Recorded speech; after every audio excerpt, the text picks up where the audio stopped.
இந்த நாள் இனிய நாள். ஸ்ரீ குருப்பியோ நமக. 18/9/24 சுபக்ரோதி வருடம், தட்சிணாயினம், வருஷ ரிது, கன்னியா மாதம், அதாவது புரட்டாசி மாதம், புதன்கிழமை, காலை 9 மணி முதல் பிரதமை திதி, உத்திரட்டாதி நட்சத்திரம், 12 மணிக்கு மேல் ரேவதி நட்சத்திரம். இன்று அமிர்த சித்த யோகம், பஞ்சாங்கப்படி கண்ட யோகம். அக்னி தேவனை வழிபாடு செய்தால் நன்மைகள் கிடைக்கும். காளியை குலதெய்வமாக வைத்து கொண்டிருப்பவர்கள் இன்று பூஜை பரிஷ்காரங்கள் செய்தால் பல மாற்றங்கள் கிடைக்கும், ஏற்றங்கள் கிடைக்கும். இன்று பாலவ கர்ணம்.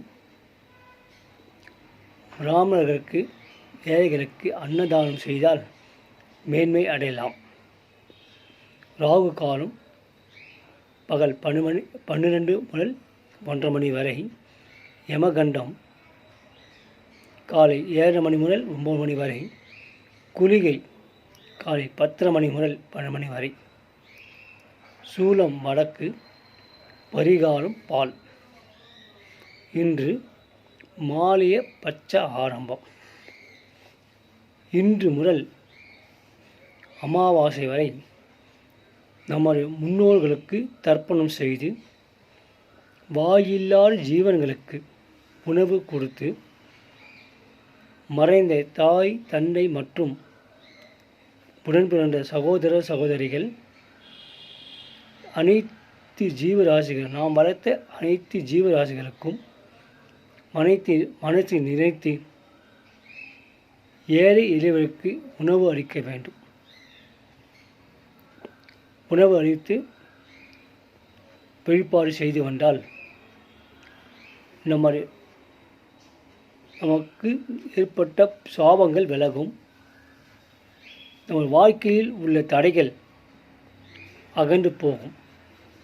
அதே சமயத்தில் நமது வம்சங்கள், நமது வாரிசுகள் எந்த குறை இல்லாமல் நீண்டு நிம்மதியாக வாழ உதவி செய்யும்.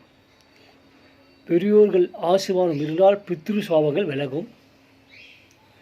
ராகு கேது தொல்லை செய்யாது. கிரகங்களும் நமக்கு துணையாக நிற்கும். இவற்றை நாம் புரிஞ்சு கொள்ள வேண்டும். மாறிய பட்சத்தில் அசைவ உணவுகளை தவிர்த்து சாப்பிடக்கூடாது. அதாவது அசைவங்கள் ஒரு ஜீவன ராசியை கொல்லக்கூடாது. ஜீவனுக்கு உதவி செய்ய வேண்டிய காலம் இந்த 15 நாள். மனசில் வைத்துக்கொள்ளவும்.